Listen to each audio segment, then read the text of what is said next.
Year 4, it is World Book Day. Myself and Miss Boardman are choosing our favourite stories to read. Obviously, I've got so many favourite stories, whether that be an adult book, a child's book, or books that I read in early years, mainly from Oliver Jeffers, such as Lost and Found, or Julie Donaldson, which is like The Gruffalo or Room on a Broom.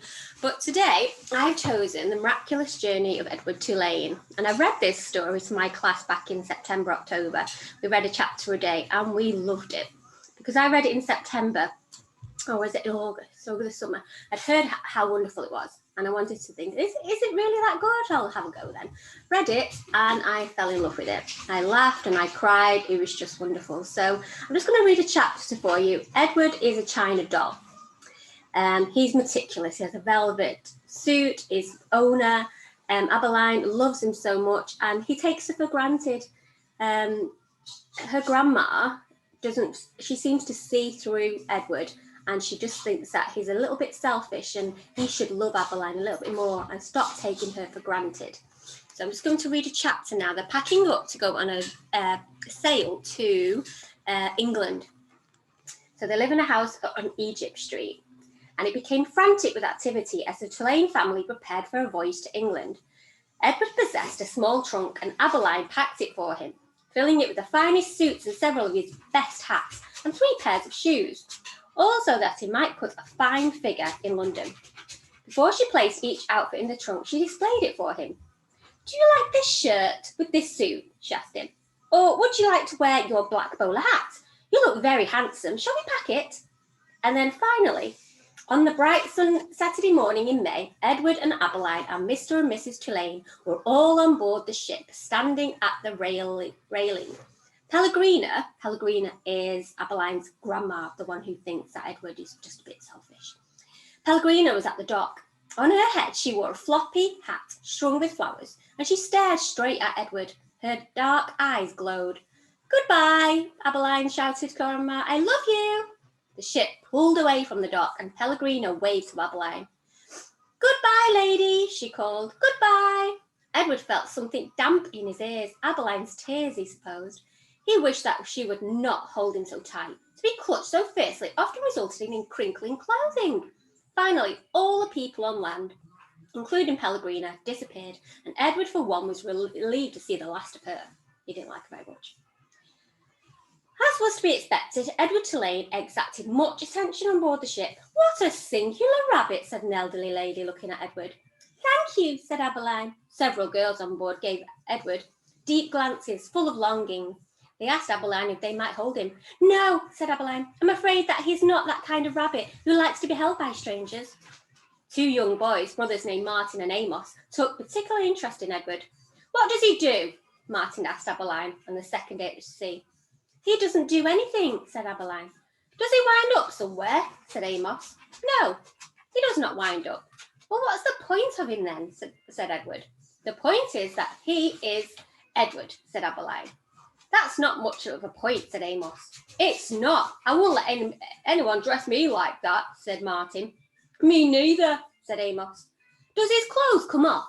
asked Martin. "Of course they do," said Abeline. "He has many different outfits, and he has his own pajamas too. They are made of silk." Edward, as usual, was disregarding the conversation. A breeze was blowing at the sea. The rabbit was thinking that he looked most dashing. It came as a total surprise to him when he was grabbed off the deck chair, and first his scarf, and then his jacket, and then his trousers were ripped from his body.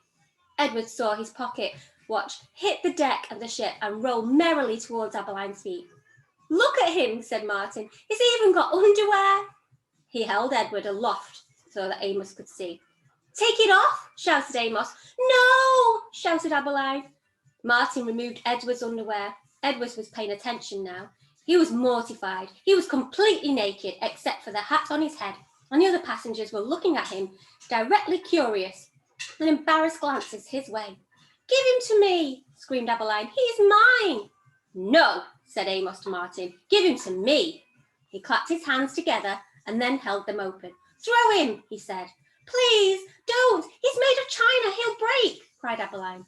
Martin threw Edward, and Edward sailed naked through the air. Only a moment ago, the rabbit had thought that being naked in front of a shipload of strangers was the most the worst thing that could happen to him, but he was wrong. It was much worse than being tossed in the same naked state from the hands of one grubby, laughing boy to another. Amos caught Edward and held him up, displaying him triumphantly. "Throw him back!" called Martin. Amos raised his hands, and just as he was about to throw Edward into the air, Abeline tackled him, shoving her head into his stomach, and unsettling the boy's arm. So it was that Edward did not go flying back into the dirty hands of Martin. Instead, Edward Tulane went overboard. There's his hat coming flying off. I'll read the next page and that's it. And then if you want to read this story, it's in my room, okay? You can always use the book if you're in Miss Boardman's class. But I know that there's certain children in my class who still want to read this again. How does a China rabbit die? Can a China rabbit drown? Is my hat still on my head? These were the questions that Edward asked himself as he was sailing out over the blue sea. What happens to Edward?